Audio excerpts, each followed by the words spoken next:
దొరుకును. ప్రార్థనలో గొప్ప శక్తి ఉంది. ప్రార్థనలో గొప్ప శక్తి ఉంది. దేవుని స్తోత్రం కలుగును గాక. హల్లెలూయ, హల్లెలూయ. సహజంగా మనం దేవుడు మనకిచ్చిన గొప్ప శక్తిని ఎరగకుండానే భక్తిలో ముందు కొనసాగిపోతున్నాం.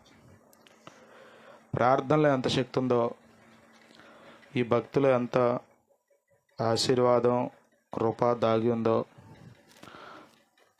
ఎక్కువ శాతం తెలియకుండానే ముందుకు పోతా ఉన్నాం.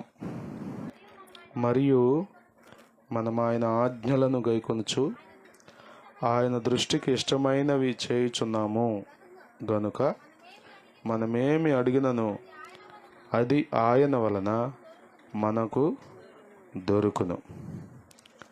ఈ మాట చెప్పండి అందరూ నాతో. మనమేమి అడిగినను అది ఆయన వలన మనకు దొరుకును.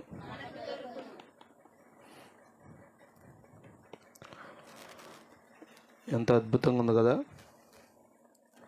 మనమేమి అడిగినను అది ఆయన వలన మనకు దొరుకును. ప్రార్థనలో గొప్ప శక్తి. యోహాను భక్తుడు గొప్ప అపోస్తలుడు. యేసు ప్రభువును వెంబడించాడు. 3.5 సంవత్సరాలు ఆయనతో పాటు ఉన్నాడు. బైబిల్ రాయబడింది యేసయ్య ప్రేమించిన శిష్యుడు అని రాయబడింది. అందరిని ప్రేమించాడు, కానీ యోహాను మాత్రం స్పెషల్. ఆయన రొమ్మున ఆనుకుని ఉండేవాడంట యోహాను. అంటే అంత దగ్గరగా ఉండడం యోహానుకు ఇష్టం. దేవుని స్తోత్రం. హల్లెలూయ, హల్లెలూయ, హల్లెలూయ. మన ప్రార్థనలు దేవుని దగ్గరికి ఎందుకు వెళ్ళట్లేదు? అసలు మనం అడిగే ఎందుకు దొరకట్లే మనకి అంటే అందులో ఉన్న మైనస్ ఏంటో, దేనివలన మన ప్రార్థనలకు జవాబు దొరకట్లేదో చాలా స్పష్టంగా ఇక్కడ మనం చదివితే అర్థం చేసుకోవచ్చు. మనం ఏమి అడిగినను అది ఆయన వలన మనకు దొరుకును. దేవుని స్తోత్రం కలుగును గాక. హల్లెలూయా, హల్లెలూయా. ఏంటి ఇక్కడ అంటే గనుక అన్నాడు ముందు. అంటే ఇలా మనం ఉన్నాం కాబట్టి మనం ఏం అడిగినా దేవుడు మనకు అనుగ్రహిస్తాడని. ఏంటి మనం ఉన్నదంటే మనము అన్నాడు అంటే ఏంటి? ఇంక్లూడింగ్ హిమ్సెల్ఫ్, తనతో పాటు సంఘంతో చెప్తున్నాడు. దేవుని పిల్లలుగా మనం ఎలా ఉన్నామంటే ఆయన ఆజ్ఞలను గైకొనుచు ఆయన దృష్టికి ఇష్టమైనవి చేయుచున్నాము. దేవునికి స్తోత్రం కలుగును గాక. హల్లెలూయ. నామకార్థ క్రైస్తవులు అడిగినవన్నీ దేవుని దగ్గర పొందుకోరు. పేరుకు మాత్రమే భక్తి చేసేవాళ్ళు తమ స్వచిత్తాన్ని, తమ సొంత ఇష్టాలను, తమ సొంత కోరికలను, తమ సొంత విధానాలను, లోక సంబంధమైన వాటిని విడిచిపెట్టకుండా, దేవుని ఇష్టంలోనికి రాకుండా, ఎంత ప్రార్థన చేసినా మనం ఆయన దగ్గర నుండి ఏమీ పొందుకోలేము, ఆయన దగ్గర నుండి మనకేమీ దొరకదని ఇందులో మనం గ్రహించవచ్చు. దేవునికి స్తోత్రం కలుగును గాక. హల్లెలూయ, హల్లెలూయ, హల్లెలూయ. ఇక్కడ చూడండి అంటున్నాడు ఆయన దృష్టికి ఇష్టమైనవి చేయుచున్నాము. ఒకసారి మనం మన భక్తి జీవితంలోనికి వచ్చిన తర్వాత, మందిరానికి వచ్చిన తర్వాత, ఇన్ని సంవత్సరాల అనుభవాల్లో మనం ఏం చేసామో మనకు తెలుసుగా. నాకు దొరుకుతాయి, నేనేం అడిగినా దేవుడు నాకు ఇస్తాడు అని ధీమాగా, ధైర్యంగా యోహాను చెప్తున్నాడు. దానికి కారణం ఏంటంటే నేను ఆయన దృష్టికి ఇష్టమైనది చేస్తున్నా, ఆయన ఆజ్ఞలు గైకుంటున్నాను, ఆయన దృష్టికి ఇష్టమైనది చేస్తున్నాను. దేవుని స్తోత్రం. హల్లెలూయ. మన ఇష్టాలు చాలా ఉంటాయి మనకు భూమి మీద. మన ఇష్టాలు చాలా ఉంటాయి, ఉండవా? ఉంటాయి. మన ఇష్టాలను పక్కన పెట్టి దేవుని ఇష్టాన్ని చేయడం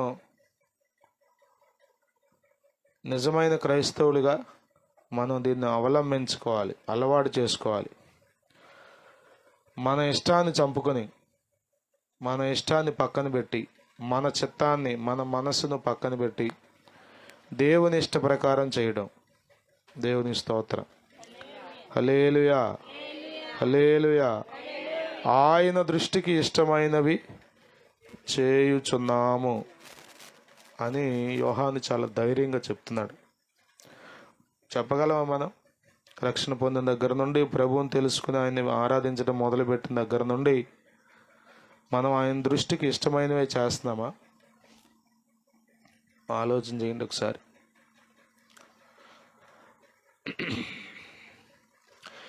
నాన్న, నువ్వు ఎక్కడ కంఫర్ట్గా ఉంటే అక్కడ కూర్చో. అర్థమవుతుందా? Nothing to worry. ఏంటి అనుష ముందుకు రమ్మంటుందా? వచ్చి కూర్చో. నీకు ఎక్కడ కంఫర్ట్ ఉంటే అక్కడ కూర్చో.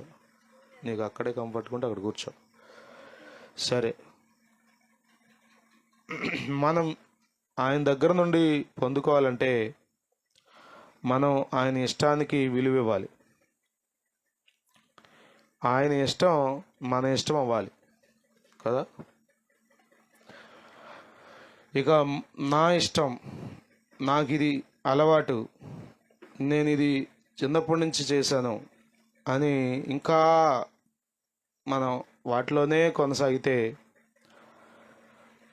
భయానకమైన, బాధాకరమైన సంగతి ఏంటంటే దేవుని దగ్గర మనం అడుగుతాం కానీ మనకేమి దొరకదు, ఏమీ దొరకదు. దేవుని స్తోత్రం. హల్లెలూయా, హల్లెలూయా, హల్లెలూయా. ఇక్కడ యోహాను అంటున్నాడు, ఆయన దృష్టికి ఇష్టమైనవి చేయుచున్నాం. సేవలో, భక్తిలో, క్రైస్తవ మార్గంలో ఇక మనం తోచినట్టుగా మనం వెళ్ళిపోవటానికి లేదు. ఎవరికి తోచినట్టుగా వాళ్ళు వెళ్ళిపోయి, ఎవరికి నచ్చినట్టుగా వాళ్ళు మాట్లాడుకుని, నిర్ణయాలు తీసేసుకుని చేసేస్తే అది దేవుని పని కాదు, దేవుని చిత్తం కాదు. దేవుడు దాన్ని మెచ్చడు. మనం చేసాం కాబట్టి దేవుడు సరే అని సరిపెట్టుకోడు. చాలా సందర్భాల్లో మనుషులు, సేవకులు కూడా కొన్నిసార్లు ఏం చేస్తారంటే, మీరేం చేసినా ఎందుకు వచ్చిందో ఎదురెళ్తే ఊరుకోరు. ప్రభువా క్షమించు నాయనా అనుకుని అంటారు. కానీ దేవుడు అట్లా ఊరుకోడు. నువ్వేది చేసినా అండ. ఆయన చిత్తం శ్రేష్టమైంది, ఆయన ఇష్టం ఉత్తమమైంది, ఆయన ఇష్టం మనకు అనుకూలమైంది. ఆ అనుకూలమైన ఇష్టంలో మనం నడవాలి. దేవునికి స్తోత్రం కలుగును గాక. హల్లెలూయా. చాలా సందర్భాలు మనం అందరి మాటలు వింటాం, ఎవరేం చెప్తే చేస్తాం. మాయ్ చచ్చిపోయిందా, ఇదిగో ఈ టేపు తిప్పాలి, అటు తిప్ప మాకు, ఇటు తీసుకెళ్ళాలి అంటే అంతే, అటే చేస్తాం. ఇదిగో కొంచెం నోట్లో తులసి మొక్కలెట్టు అంటే పెడతాం. ఇదిగో అట్లా చేయాలి, ఇట్లా చేయాలి. ఎవరి ఇష్టమైనా మనం వింటాం, కానీ దేవుని ఇష్టం మాత్రం ఎవరు చెప్పినా కానీ మొహమాటం కోసమైనా, పోనేలే పెద్దదే మేనత్త అందగా ఆవిడని చెందబొచ్చటం ఎందుకు అని ఆవిడ ఇష్టం. ఇట్లా మనుషులు ఇష్టం చేస్తాం, మన ఇష్టం చేసుకుంటాం. కానీ దేవుని ఇష్టం దగ్గరికి వచ్చేసరికి అసలు గ్రహించం మనం. అసలు ఏది దేవునికి ఇష్టం, ఏది దేవునికి అయిష్టం. ఎందుకు మన ప్రార్థనలు దేవుని దగ్గరికి వెళ్ళట్లేదు? వెళ్ళిన దేవుని దగ్గర నుండి మనకేం జవాబులు దొరకట్లేదు ఏంటి అసలు అనేది మనం గ్రహించుకునే పరిస్థితుల్లో లేవు. చేసుకుంటా పోతున్నాం. ఇది గుడ్డి భక్తి కాదు. క్రైస్తవ భక్తి పరిశీలనాత్మకమైంది. మనల్ని మనం పరీక్షించుకుంటూ, వాక్యపు వెలుగులో మనల్ని మనం సరిచూసుకుంటూ చేయాల్సిందే తప్ప ఏదో బ్లైండ్గా ఫాలో అయ్యేది కాదు. మొన్న తల్లిగారు వాక్యం చెప్తున్నారు, మందిరంలో లేకపోతే దేవునికి, క్రీస్తు ప్రభువుకి మనవళ్ళు మనవరాళ్ళు ఉండరు అన్నామే. దేవునికి కుమారులు ఉంటారు, కదా. ఇప్పుడు ఉదాహరణకు నేనే ఉన్నాను, నేను దేవుని నమ్ముకున్నాను, దేవుని కుమారుని అయ్యాను. ఇక నా పిల్లలు ఏమవుతారు? దేవునికి మనవళ్ళు అవుతారా అంటే అవ్వరు. వాళ్ళు కూడా ప్రభుని నమ్ముకుంటే, వాళ్ళు ప్రభు ఇష్టం చేయడం మొదలు పెడితే అప్పుడు వాళ్ళు దేవుని పిల్లలు అవుతారు. స్తోత్రం. ఆమె చెప్తూ అన్నారు, గ్యారేజ్లో ఉన్నంత మాత్రాన అది కారు అవ్వదు. గ్యారేజ్లో ఉన్నంత మాత్రాన అది కారు అవ్వదు అంటే ఆ దేశంలో ఆమె వాళ్ళకున్నటువంటి సామెత చెప్పింది ఆమె. గ్యారేజ్లో ఉన్నంత మాత్రాన అది కారు అవ్వదు. మందిరంలో ఉన్నంత మాత్రాన క్రైస్తవుడు అయిపోవు. బైబిల్ చేతిలో ఉన్నంత మాత్రాన మనం భక్తిపరులం అయిపోం. ఆయన దృష్టికి ఇష్టమైనవి మనం చేస్తున్నామా? దేవుని చిత్తాన్ని, నా చిత్తం ఇదే చేస్తా అని దేవుని చిత్తాన్ని గట్టిగా వెంబడించే అనుభవాల్లో, దేవుని చిత్తంలో ఆనందించే అనుభవాల్లో, దేవుని ఇష్టాన్ని చేయటంలో మన హృదయం పరవశించే అనుభవాల్లో మనం ఉండగలుగుతున్నామా అనేది ఈ రాత్రి ప్రశ్న. యోహాను సువార్త 11వ అధ్యాయం 42వ వచనంలో యేసుక్రీస్తు ప్రభు వారు అన్నారు, ప్రార్థన చేస్తూ తండ్రితో, యోహాను సువార్త 11వ అధ్యాయం 42వ వచనం, నీవు ఎల్లప్పుడూ నా మనవి వినుచున్నావని నేను ఎరుగుదును. యేసుక్రీస్తు ప్రభు లాజరు సమాధి దగ్గర ఉండి మాటలు చెప్తున్నాడు, అంతేనా? ఆ సందర్భం అది. 4 రోజులు మురిగిపోయినటువంటి లాజరు సమాధి దగ్గర ఉండి మాటలు చెప్తున్నాడు. ఏమన్నా తెలుసా? నీవు ఎల్లప్పుడూ నా మనవి వినుచున్నావని నేను ఎరుగుదును. అంటే అర్థం ఏంటి? యేసు ప్రభు ఏం ప్రార్థన చేసినా దేవుడు ఏం చేస్తున్నాడు? తండ్రి అయిన దేవుడు వింటున్నాడు. అది తండ్రికి తెలుసు, ప్రార్థన చేస్తున్న యేసుక్రీస్తు ప్రభు కూడా తెలుసు. ఎందుకు ఎంత ధైర్యంగా మాట చెప్పగలిగాడు అంటే దానికి మూల కారణం యోహాను సువార్త 6వ అధ్యాయం 38వ వచనంలో మనం చదవచ్చు. ఎందుకు దేవుడు, తండ్రి అయిన దేవుడు యేసుక్రీస్తు ప్రభు చేస్తున్న ప్రతి ప్రార్థన వింటున్నాడంటే, అంటే యేసు ప్రభు దేవుని కుమారుడనా? యేసు ప్రభుకి ఏం చెప్తే చేసేయాలనా? కాదు. ఏంటంటే కారణం 6వ అధ్యాయం 38వ వచనం, నా ఇష్టమును నెరవేర్చుకుందుటకు నేను రాలేదు, నన్ను పంపిన వాని చిత్తము నెరవేర్చుటకే పరలోకము నుండి నేను దిగి వచ్చితిని అన్నాడు యేసుక్రీస్తు ప్రభు. దేవునికి స్తోత్రం కలుగును గాక. హల్లెలూయా. కుమారుడు కాబట్టి వెనకేం చేస్తాడండి అంటే కాదు, కుమారుడు కాబట్టి కాదు, నా ఇష్టం నెరవేర్చుకోవడానికి నేను. మందిరంలో ఎవరిష్టాలు జరుగుతున్నాయి అసలు చెప్పండి, ఆలోచించండి. మీ ఇంట్లో ఎవరిష్టం జరుగుతుంది? అంతా మా ఆవిడేం చెప్తే చేయటమే అండి. కాదండి, అంతా మా ఆయనే అండి. అంతా మా అమ్మేనండి, మా అమ్మ ఏం చెప్తే అదే అండి, మా నాన్న ఏం చెప్తే అదేదండి అని చెప్తున్నారా? లేకపోతే దేవుని ఇష్టమే మా ఇంట్లో జరుగుతుందని చెప్పగలుగుతున్నారా? నా ఇష్టము నెరవేర్చుకున్నటకు నేను రాలేదు, కానీ మరి దేని కొరకు వచ్చాను? నన్ను పంపిన వాని చిత్తమును నెరవేర్చుటకే. అంటే అర్థం ఏంటి? ఇక అదే పని, ఇంకోటి లేదు. నేను భూమి మీదకి వచ్చింది 33.5 సంవత్సరాలు జీవించేది ఏంటంటే, నన్ను ఎవరైతే పంపారో భూమి మీదకి, ఆయన ఏ ఉద్దేశంతో అయితే పంపాడో, ఏ ఆలోచనతో అయితే పంపాడో, ఆ ఉద్దేశాన్ని, ఆలోచనను నెరవేర్చడానికే నేను భూమి మీద ఉన్నాను. దేవుని స్తోత్రం. హల్లెలూయా, హల్లెలూయా. హెబ్రీ పత్రిక 10వ అధ్యాయం 7వ వచనంలో మనం చదువుతాం కదా. హెబ్రీ పత్రిక 10వ అధ్యాయం 7వ వచనంలో యేసుక్రీస్తు అన్న మాటలను పౌలు గారు అక్కడ ఉటంకిస్తూ అంటాడు, దేవా నీ చిత్తము నెరవేర్చుటకు ఇదిగో నేను వచ్చి ఉన్నాను అంటాడు. దేవునికి స్తోత్రం కలుగును గాక. హల్లెలూయా, హల్లెలూయా, హల్లెలూయా. దేన్ని నెరవేర్చడానికి? దేవా నీ చిత్తము నెరవేర్చుటకు ఇదిగో నేను. ఎందుకు భూమి మీద మనం బ్రతుకుతున్నాం? ఎందుకు మనం ప్రార్థన చేస్తున్నాం? దేని కొరకు మనం ప్రాకులాడుతున్నాం? అనేది చాలా ప్రాముఖ్యమైన విషయం. ప్రభు సిద్ధించు నీ చిత్తమే ప్రార్థించుచుంటి నా రక్షక. ప్రభు సిద్ధించు నీ ప్రార్థించుచుంటి. హల్లెలూయా, హల్లెలూయా. గమనించండి ప్రియులరా, దేవుని చిత్తం, దేవుని ఇష్టం. ఇదాల్లో చాలామంది నా ఇష్టం, మీరేంటండి ఎన్నింటికైనా వస్తా, ఎప్పుడైనా వస్తా, కుదిరితే వస్తా, లేకపోతే లేదు, అవకాశం ఉంటే ఉపవాసం ఉంటే, లేకపోతే ఉండను, అవసరమైతే తెల్ల బట్టలు వేసుకుంటే, లేకపోతే వేసుకోను. ఏంటి అసలు మీరు? నా ఇష్టం కదా.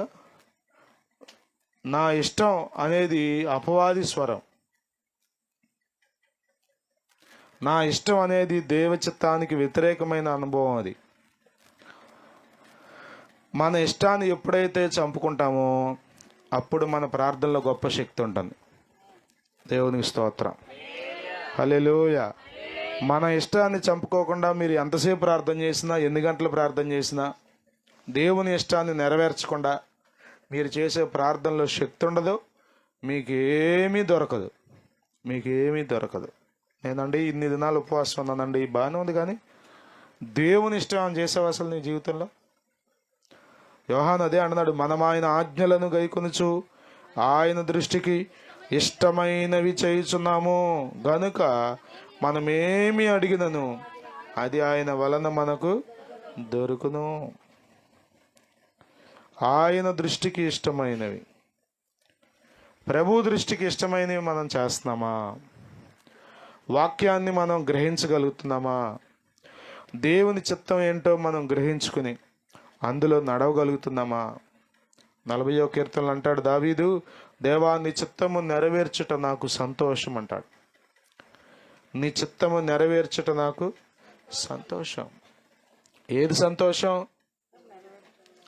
అన్ని జనులుగా ఉన్నప్పుడు అన్ని జనుల ఇష్టం నెరవేర్చాం. చెప్పండి, ఎవరేం చెప్తే చేసాం. ఇదిగో గుమ్మ విడి పెట్టాలంటే అటు పెట్టాం, ఇదిగో ఈరోజు చేయాలంటే ఆ రోజు చేసాం, ఏ రోజు అంటే ఆ రోజు, ఏది కావాలంటే అది, ఎట్లా కావాలంటే అట్లా చేసాం. మన డబ్బుని ఎట్లా వాడుకోవాలంటే అట్లా వాడుకుందాం. కానీ ప్రభు దగ్గరికి వచ్చిన తర్వాత, మారు మనసు పొందిన తర్వాత, రక్షణ పొందిన తర్వాత, నేను దేవుని బిడను అని చెప్పుకుంటూ కూడా ఇంకా మనం అన్ని జనుల ఇష్టమే చేస్తే ఏముంది? ప్రార్థన చేస్తావు కానీ ఏమి దొరకదు నీకు.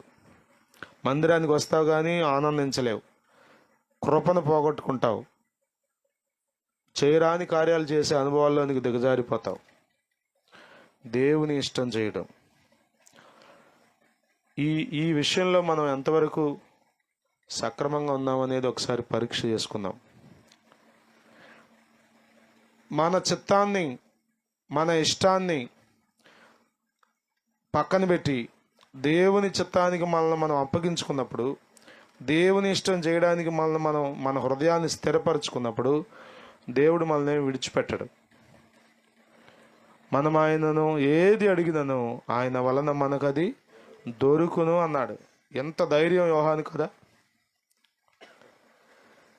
తండ్రి ఇష్టం చేయడానికే యోహాను మలమల మసులుతున్న నూనె కళాయిలో పడ్డా కూడా ఇష్టపడ్డాడు. తండ్రి ఇష్టం చేయడానికే పద్మాస ద్వీపంలో ఒంటరిగా బ్రతకడానికి కూడా ఇష్టపడ్డాడు.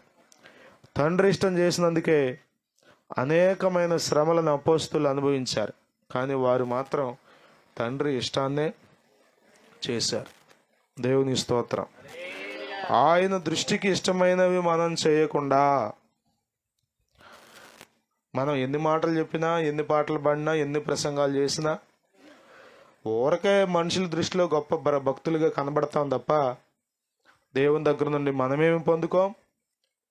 ఇంకా మాట్లాడితే దేవుని రాజ్యంలో మనం ఉండలేం. ప్రియమైన వాళ్ళారా, ఇంకొక చోట అంటాడు, యేసుక్రీస్తు ప్రభు సమరయ స్త్రీ దగ్గర ఆ సందర్భంలో శిష్యులు ఆహారం తేవడానికి వెళ్ళారు. ఈలోపు సమరయ స్త్రీతో మాట్లాడి ఆమె పాపాలు ఒప్పింపజేసి ఆమె జీవితంలో గొప్ప విప్లవాత్మకమైన మార్పు వచ్చింది.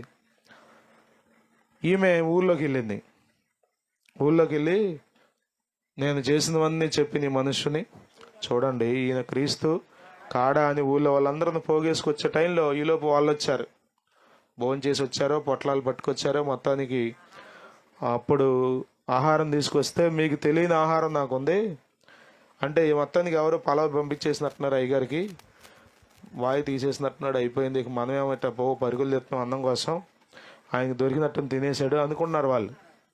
అప్పుడు అంటాడు యోహాను సువార్త 4వ అధ్యాయం 34వ వచనంలో, నన్ను పంపిన వాని చిత్తము నెరవేర్చుటయు ఆయన పని తుదముట్టించుటయు నాకు ఆహారమై ఉన్నది. దేవుని స్తోత్రం. తండ్రికి ఆహారం ఏంటంట? నన్ను పంపిన వాని చిత్తము నెరవేర్చుట.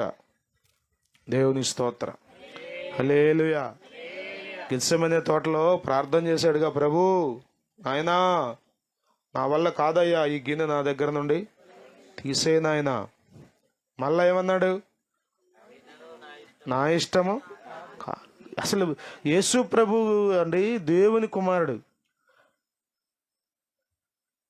ఏం చేస్తాడు? కాని పని చెప్పండి. తన సొంత ఇష్టంతో చెయ్యడు. కానీ తన సొంత ఇష్టం శరీరంలో ఉందని కాబట్టి ఒకవేళ చేస్తే అది తండ్రి చిత్తానికి వ్యతిరేకంగా ఎంతో భయంకరమైన పరిణామాలకు దారితీస్తుంది. కాబట్టి తండ్రి చిత్తం చేయడానికి తాను సమర్పించుకున్నాడు. ఆదాము ఎక్కడ పడిపోయాడంటే తండ్రి చిత్తం చేసే విషయంలో.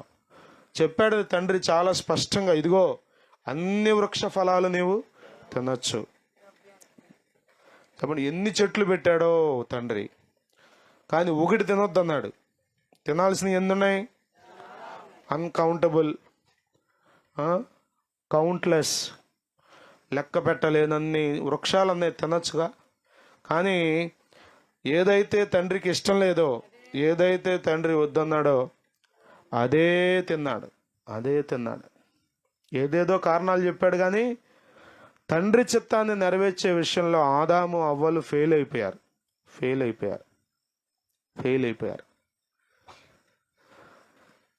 కడపటి ఆదాముగా భూమి మీదకి దిగి వచ్చిన యేసుక్రీస్తు ప్రభు తండ్రి చిత్తాన్ని సంపూర్ణంగా నెరవేర్చి చూపించాడు. మా వల్ల కాదయ్యా, ఎక్కడో అక్కడ పడిపోతున్నాం, ఎక్కడో అక్కడ మా సొంత ఇష్టం మమ్మల్ని ఏలుబడి చేస్తుంది అని భక్తులు అనేక సందర్భాల్లో, అబ్రహాము అందరిని విడిచిపెట్టి రమ్మంటే లోతుని తీసుకొచ్చాడు, దావీదు, ఇట్లా ఒక్కొక్క భక్తులు చాలా ఉన్నతంగా జీవించారు. కానీ చిత్తం దేవుని ఇష్టాన్ని నెరవేర్చే విషయంలో ఎక్కడో అక్కడ చిన్న చిన్న బలహీనతలు కనబరుస్తూనే వచ్చారు. కానీ పరిపూర్ణుడైన యేసు, దేవునికి స్తోత్రం కలుగును గాక, పరిపూర్ణుడైన యేసు పరిపూర్ణంగా తండ్రి చిత్తాన్ని నెరవేర్చాడు. అందుకే బాప్తిసం పొందినప్పుడు తండ్రి ఆ మాట చెప్పాడు, ఇదిగో ఈయన నా ప్రియ కుమారుడు, ఈయన యందు నేను రూపాంతర కొండ మీద శిష్యులు 3 అక్కడ ఉన్నప్పుడు యేసు ప్రభువుని గురించి మాట్లాడుతూ అన్నాడు, ఇదిగో ఈయన నా ప్రియ కుమారుడు, ఈయన మాట వినండి. ప్రతి సందర్భంలో తండ్రి ఆయనకు చెప్పిన మాట ఏంటి తెలుసు? ఈయన నా ప్రియమైన కుమారుడు. ఎందుకు ప్రియమైన కుమారుడు అంటే ఏదో భూమి మీదకి వచ్చాడు కాబట్టి కాదు. భూమి మీదకి వచ్చాడు, కానీ భూమి మీద కూడా కంప్లీట్గా నా ఇష్టమే చేశాడు. దేవుని స్తోత్రం. హల్లెలూయా, హల్లెలూయా, హల్లెలూయా. ప్రియమైన దేవుని బిడ్డలారా, మనం ఎవరి ఇష్టం చేస్తాం? భూమి మీద ఎవరి ఇష్టం జరుగుతుంది మన జీవితంలో? తండ్రి ఇష్టానుసారంగా, లేకపోతే ఆయన దృష్టికి ఇష్టమైనవి చేస్తూ నడుస్తున్నామా, లేక మన సొంతం చేసుకుంటూ పోతున్నామా? మన ఇష్టాన్ని నెరవేర్చినంత కాలం గుడ్డి భక్తిలో ఉన్నాం, మనం నామకార్థ భక్తిలో ఉన్నామని గుర్తుపెట్టుకోవాలి. మన ఇష్టం, నా మాట నెగ్గాలి, నేను చెప్పిందే జరగాలి, మీరు నేను కలిసి తండ్రి ఇష్టం చేద్దాం, తండ్రికి ఇష్టలుగా జీవిద్దాం అనే భార్యాభర్తలేరి.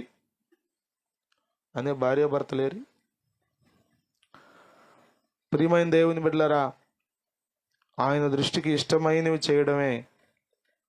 అందుకొరకే ప్రభు మనల్ని రక్షించుకున్నాడు. అందుకొరకే ప్రభు తన అమూల్యమైన రక్తాన్ని మన కొరకు చిందించాడు, విలువ పెట్టి మనలను కొన్నాడు. దేవుని స్తోత్రం. కొనబడిన మనం ఏం చేయాలో తెలుసా? ఇక మనం మనసొత్తు కాదని గ్రహించాలి. గలతీ పత్రిక 2వ అధ్యాయం 20వ వచనంలో అంటాడు పౌలు భక్తుడు, ఇకను జీవించువాడను నేను కాను, క్రీస్తే నా యందు. అంటే యేసు ప్రభు వచ్చేసాడు. ఇక పౌలు కనబడ్డా అంటే పౌలే బ్రతికేది, నడిచేది, తిరిగేది, మాట్లాడేది పౌలే. కానీ ఎవరిష్టాలు జరుగుతాయి పౌలు జీవితంలో? ఇటువైపు వెళ్తున్నాడంటే తండ్రి వెళ్ళమన్నాడు కాబట్టి వెళ్తున్నాడు. ఈ ఆహారం తింటున్నాడంటే తండ్రి తినమన్నాడు కాబట్టి తింటున్నాడు. ఈ మాట మాట్లాడుతున్నాడంటే తండ్రి మాట్లాడమన్నాడు కాబట్టి మాట్లాడుతున్నాడు. ఈ నిర్ణయం తీసుకున్నాడంటే తండ్రి అయిన క్రీస్తు యేసు ప్రభు చెప్పాడు కాబట్టి ఆ నిర్ణయం తీసుకున్నాడు. అందుకే ఆ మాట ధైర్యంగా చెప్తున్నాడు, ఇకను జీవించేవాడను నేను కాను, క్రీస్తే నా యందు జీవన. ప్రియమైన వాళ్ళరా, మనం అన్ని జనుల ఇష్టం చేస్తాం, మన ఇష్టం చేస్తాం, మన ఇష్టం ఏది కావాలనిపిస్తే అది చేస్తాం. మనకు గురి కొద్దిమంది మనుషులకి వాళ్ళు చెప్తే ఖచ్చితంగా చేసేస్తాం కొన్నిసార్లు. నీకు అంతే అమ్మా ఆయన చెప్పాడంటే ఖచ్చితంగా అది బాగా జరుగుతుంది. కాబట్టి ఇట్లా కంటిన్యూ చేయాల్సిందే. యేసు రక్తమే జయం. బాప్తిస్మిచ్చి యోహాను గురించి గబ్రియల్ దూత వచ్చి అంటుంది, ఇతడు ప్రభు దృష్టికి గొప్పవాడై అంటాడు. మనుషుల దృష్టికి బాప్తిస్మిచ్చి యోహాను పెద్ద గొప్పవాడేమి కాదు.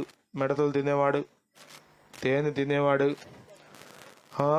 మామూలు ఒంటె రోమములు కలిగిన వస్త్రాలు, ఒంటె చర్మంతో తయారు చేసిన వస్త్రాలు, తోలు దట్టి కట్టుకునేవాడు, అడవుల్లో తిరిగేవాడు, పెద్ద ఎన్నిక చేయబడిన వ్యక్తి ఏమీ కాదు. కానీ అతని గురించి రాయబడిన మాట ఏంటో తెలుసా? అతడు ప్రభు దృష్టికి గొప్పవాడు. ఎందుకంటే ఆయన దృష్టికి ఇష్టమైనవి చేస్తున్నాడు. దేవుని స్తోత్రం. నీ చిత్తాన్ని దేవునికి అప్పగించకుండా, నీ ఇష్టాన్ని సిలువ దగ్గర చంపుకోకుండా, నువ్వేదో భక్తి చేస్తున్నాను, సువార్త ప్రకటిస్తున్నాను, దేవునికి మహిమకరంగా బ్రతుకుతున్నానంటే అది ఉట్టి మాట. ఏ మనుష్యుడు తన ఇష్టాన్ని దేవుని ఇష్టాన్ని ఒకేసారి చేయలేడు. అన్ని జనుల ఇష్టాన్ని దేవుని ఇష్టాన్ని చేయలేడు. అయితే మనం దేవుని ఇష్టం చేయాలి, లేకపోతే మన ఇష్టం అన్నా చేసుకోవాలి. దేవుని ఇష్టం చేసినప్పుడు మనుషుల దృష్టికి మనం వెర్రివారిగా కనబడతాం. దేవుని చిత్తం ప్రకారం మనం నడుచుకుంటున్నప్పుడు మనుషుల్ని మనల్ని హేళన చేస్తారు. ఈ దినాల్లో మన భక్తి అంతా ఏంటి? ఎవ్వరు మనల్ని ఏమనకూడదు. చాలా పాలిష్గా భక్తి చేయాలి, రాత్రి బైబిల్ స్టడీలో ఇదే డిస్కషను. ఇదిగో ఈ భోజనం చేయొచ్చా, ఈ భోజనం చేయకూడదా, ఇక్కడికి వెళ్ళొచ్చా, అక్కడికి వెళ్ళకూడదా? ఎవరి గురించి మన తపనంతా అసలు? దేవుని గురించా? చెప్పండి. పెళ్లి భోజనాలు చేయొచ్చా, దినం భోజనాలు చేయొచ్చా, అవి తినొచ్చా అనేది ఇదంతా ఓవరాల్గా అసలు మనం ఎవరిష్టం చేయాలని?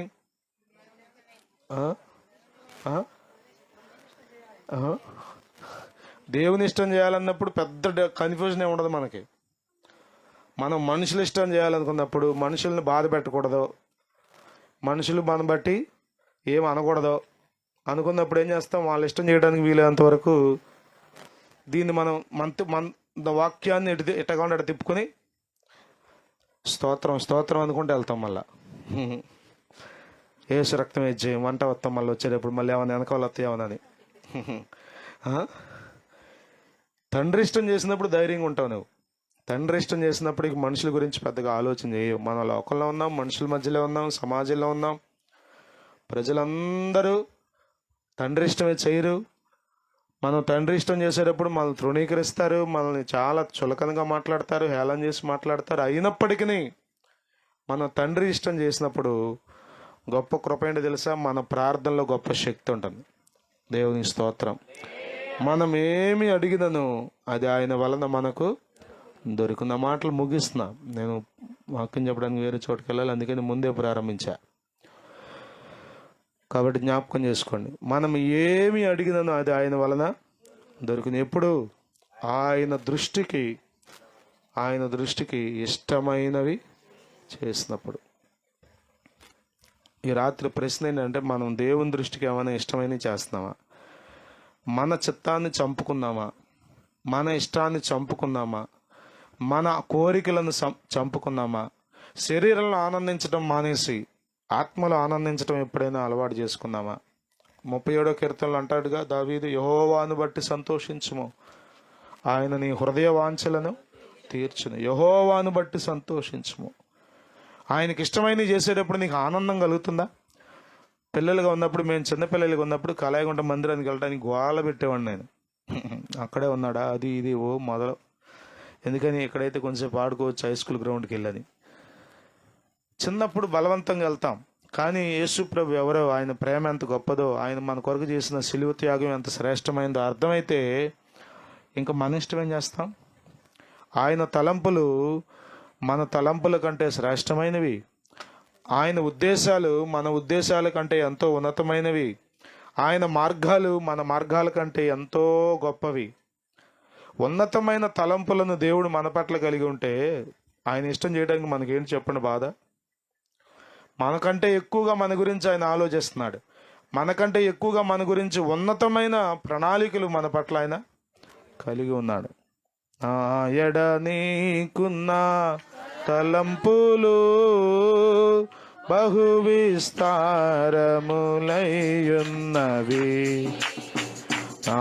ఎడ నీకున్న తలంపులు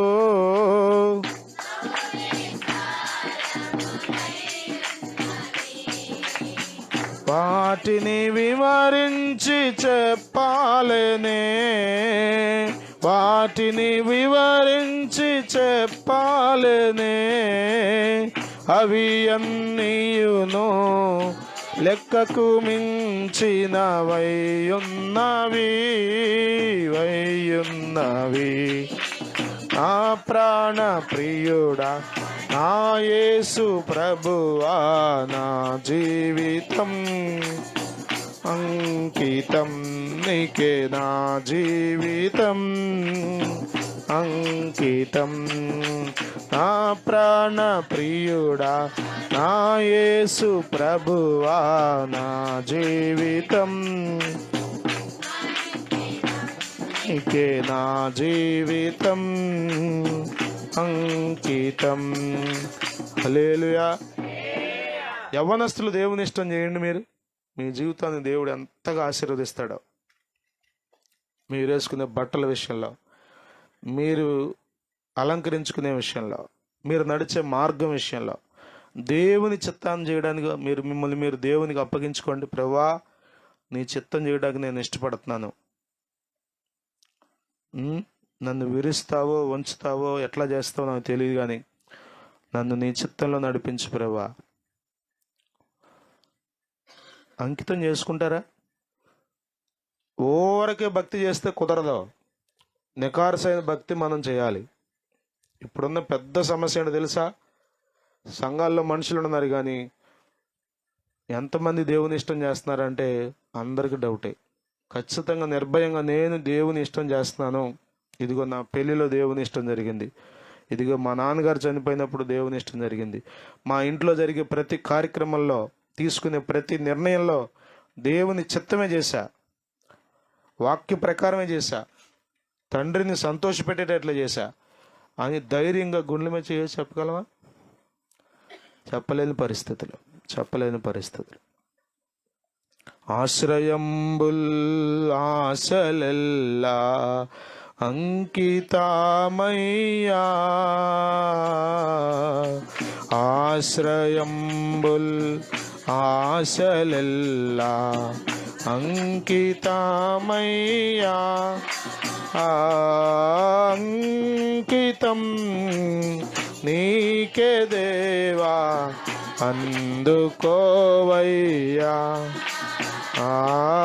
అంకితం ప్రభో. హల్లెలూయా. ఆశలు, మన ఆశలు, ప్రభు నా ఆశలు చాలా ఉన్నాయి, కానీ వీటన్నింటినీ చంపుకొని నీ ఆశ చేస్తా ప్రభు. నీ ఆశే నా ఆశ, నీ ఇష్టమే నా ఇష్టం. బా, వండర్ఫుల్ డెడికేషన్ అండి రూతుది. అద్భుతమైన అంకితం. మనం ఊరకే అనుకుంటాం, కానీ యవ్వనస్తురాలు, విధవరా అంటారుగా, యవ్వనస్తురాలు. మోయాబులో ఎంతో భవిష్యత్తు ఆమె కనబడుతుంది కళ్ళ ముందు.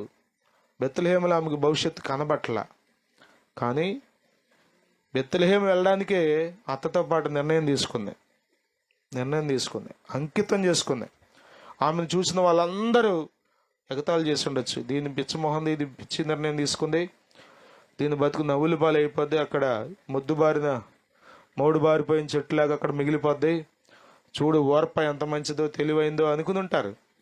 కానీ ఓర్ప ఏం జరిగిందో ఆమె జీవితంలో మనకి ఇప్పటి వరకు తెలియదు. కానీ కొన్ని వేల సంవత్సరాలు అయినప్పటికీ ప్రతి తరంలో ఉన్న క్రైస్తవులకు ఆదర్శవంతమైన మహిళగా, దేవునికి ఇష్టమైన బిడ్డగా రూతు చరిత్రలో మిగిలిపోయింది. దానికి కారణం ఏంటంటే మనుషుల ఇష్టమో, తన ఇష్టమో, తన అమ్మ నాన్న ఇష్టమో, అత్తగారి ఇష్టమో కాదు, దేవుని ఇష్టం చేయడానికి తన హృదయాన్ని స్థిరపరచుకుంది. దేవునికి స్తోత్రం కలుగునుగా. హల్లెలూయా, హల్లెలూయా. ఇది చేస్తే పాస్టర్ గారు ఏమనుకుంటాడో, ఇది చేస్తే పెద్దలు ఏమనుకుంటారో, ఇది చేస్తే మా ఇంట్లో వాళ్ళు ఏమనుకుంటారో అని అంత ఆలోచిస్తాం. కానీ ఇది చేస్తే దేవుడు ఏమనుకుంటాడో అని మాత్రం చచ్చిన ఆలోచించాం. అసలు ఆ కోణమే బోధ మనకి. అందుకే మనం దేవుని దగ్గర అడుగుతాం కానీ ఏమి దొరకదు. యోహాన్ ధైర్యంగా చెప్తున్నాడు, మనం ఆయన ఆజ్ఞలను గైకొనుచు ఆయన దృష్టికి ఇష్టమైనవి చేయుచున్నాము కనుక మనం ఏమి అడిగినను అది చిన్నదే కావచ్చు, పెద్దదే కావచ్చు, కొండ లాంటిది కావచ్చు, మనుషులకు అసాధ్యమైనది కావచ్చు, డాక్టర్ల వల్ల కానిది కావచ్చు, కానీ మనం ఏమి అడిగినా అది ఆయన వలన, ఆయన ఒక్కడే ఇవ్వగలిగిన సమర్థుడు, ఆయన ఒక్కడే చేయగలిగిన సమర్థుడు, ఆయన ఒక్కడే సర్వశక్తిమంతుడు, ఆయన ఒక్కడే అసాధ్యములను సాధ్యపరిచేవాడు, ఆయన మాత్రమే మనకి ఇవ్వగలిగినవాడు. అందరూ ఇవ్వలేరు. మనకు ఆయన అన్నాడు, చూస్తుంటే భయం వేస్తుందని. అంతే, మనుషులు భయపడిపోతారు, అన్నీ చేయలేరు. ఎన్నెన్నో ఆశలుంటే చేయాలని, కానీ చేయలేరు. కానీ మనకు అన్నీ ఇవ్వగలిగిన వాడు దేవుడు ఒక్కడే. అన్నీ ఇవ్వగలిగిన ఆయన దగ్గర మాత్రం మనం ఆయన ఇష్టం చేయకుండా, చెప్పండి, ఏదేదో చేసేసే వాళ్ళ దగ్గర మనుషులు మాయలు మంత్రాలు కళ్ళబల్లి మాటలు చెప్పేవాళ్ళు, వాళ్ళ దగ్గరికి పోయి వాళ్ళ ఇష్టం చేస్తున్నాం. వాళ్ళ ఇష్టం చేస్తున్నాం. చాలాసార్లు ఆశ్చర్యం అనిపిస్తుంది. వర్షం ఆపిన సందర్భాలు, వర్షం వచ్చిన సందర్భాలు, ఏది కావాలంటే అది అనుగ్రహించబడిన అనుభవాలు. ఆశ్చర్యం. దేవుడు ఇవ్వడా? మీ జీవితంలో ఒక్క మాట గుర్తుపెట్టుకోండి, మీరు దేవుని ఇష్టాన్ని నెరవేర్చినంత కాలం మీ ఇష్టాన్ని దేవుడు గౌరవిస్తాడు, మీ ఆలోచన దేవుడు గౌరవిస్తాడు, మీ ప్రణాళికలను దేవుడు గౌరవిస్తాడు, మీ మీ మీ ప్రార్థన దేవుడు గౌరవిస్తాడు. నా బిడ్డ ఈమె నా కొరకు ఏం చేసిందో తెలుసా? తన ఇంటి వారిని పక్కన పెట్టింది, తన బంధువులను పక్కన పెట్టింది, ఇదిగో కులాన్ని పక్కన పెట్టింది, అలంకరణను పక్కన పెట్టింది, ప్రతిష్ఠించుకుంది నా కొరకు. ఇది నా ఇష్టం అని గ్రహించి తన ఇష్టాన్ని చంపుకుని నా ఇష్ట ప్రకారం జీవించడానికి నిలబడింది. కాబట్టి ఈమె ప్రార్థన కాక నేను ఎవరి ప్రార్థన వినాలి? ఈమె కాక నేను ఎవరికి చేయాలి ముందు అనుకోడా దేవుడు? ప్రియమైన దేవుని బిడ్డలారా, మనం తండ్రి ఇష్టం చేయకుండా ఎంతసేపు గింజుకున్న ప్రార్థనకు జవాబు దొరకదు. మనం తండ్రి ఇష్టం చేసినంత కాలం మన ప్రార్థనలన్నిటికీ జవాబులు దొరుకుతాయి. దేవుని స్తోత్రం కలుగును గాక. ఈ రాత్రి ఒక ప్రశ్న, నీ జీవితంలో తండ్రి ఇష్టం చేస్తున్నావా? నా ఇష్టం కాదు ప్రభువా, నీ ఇష్టమే అని నీవు జీవించిన కాలమంతా ప్రతి క్షణం ప్రతి సందర్భంలో చెప్పగలవా? మనుషులు మన ఇష్టం మనకు మేలుగా కనబడచ్చు, కానీ అందులో ఎంత కీడుందో మనకు తెలియదు. మన ఇష్టంలో ఎంత నష్టం ఉందో తెలియదు మనకి. మన ఇష్టం నెరవేర్చుకోవడాన్ని బట్టి మనకి ఎంత కష్టం వస్తుందో మనకు తెలియదు, కానీ మన ఇష్టమే నెరవేర్చుకోవడానికి మనం తాపత్రయపడతాం. యేసు ప్రభు అన్నాడు, నా తండ్రి ఇష్టం నెరవేర్చడానికి నేను వచ్చా, నా ఇష్టం నెరవేర్చుకోవడానికి నేను రాలేదు. యేసయ్య మనకు మాదిరి. యేసయ్య రక్త మాంసములు కలిగిన దేహంలో ఈ భూమి మీద జీవించాడు. ఆయన జీవించాడు. ఎవరు లేరని అనుకో మాకు, యేసయ్య నీకు నాకు మాదిరి ఉంచి వెళ్ళాడు తండ్రి ఇష్టం చేసే విషయంలో. మనం తండ్రి ఇష్టం చేసినంతకాలం మన చిత్తాన్ని దేవునికి అప్పగించేసి, ప్రభా నీ చిత్తానికి నేను లోబడతానయ్యా, నీ ఇష్టమే నా ఇష్టంగా నేను ఈరోజు నుంచి మార్చుకుంటాను ప్రభా అని మనం దేవునికి అప్పగించుకున్నంతకాలం అప్పగించుకోకుండా ఉన్నంతకాలం మనం ఏమీ పొందుకోలేం. ఈ రాత్రి అయినా దేవునికి మనల్ని అప్పగించుకుందాం. ఆయన ఇష్టం చేయడానికి మన హృదయాన్ని స్థిరపరచుకుందాం. ప్రభు మనకు ఆ కృప దయచేయను గాక. పరిశుద్ధుడా, కృప కలిగిన తండ్రి, నీ దృష్టికి ఇష్టమైనవి చేశాను కాబట్టి నేనేం అడిగినా నువ్వు నాకు అనుగ్రహిస్తావని యోహాను చాలా ధైర్యంగా చెప్తున్నాడు. నిజమే, నాలో కూడా ఈ ధైర్యం లేదు.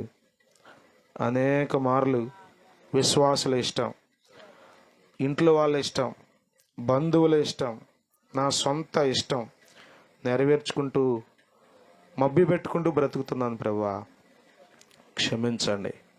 ఎందుకు ప్రార్థనలకు జవాబులు వస్తాయి ప్రభువా? మీ దగ్గర నుండి మేమేం పొందుకుంటాం ప్రభువా? ఏం దొరుకుతుంది మాకు? ఎలా ఇస్తావు నీవు మాకు ప్రభువా? ఎల్లప్పుడూ తండ్రి నా మనవి వింటున్నాడని యేసయ్యా మీరు చెప్పారు. ఎందుకంటే నేను నా ఇష్టం నెరవేర్చుకోవట్లేదు, నన్ను పంపిన తండ్రి చిత్తమే నెరవేరుస్తున్నాను. అదే నాకు ఆహారం. అవును ప్రభా, అదే మాకు ఆహారం, పానీయంగా మారాలి ప్రభా. అటువంటి ఆత్మ సంబంధమైన ఆకలి మాకు దయచేయండి. ఊరికే నామకార్థంగా బ్రతకనివ్వద్దు. చచ్చు పుచ్చు గింజలుగా ఇక్కడ ఉండటానికి వీల్లేదు ప్రభా.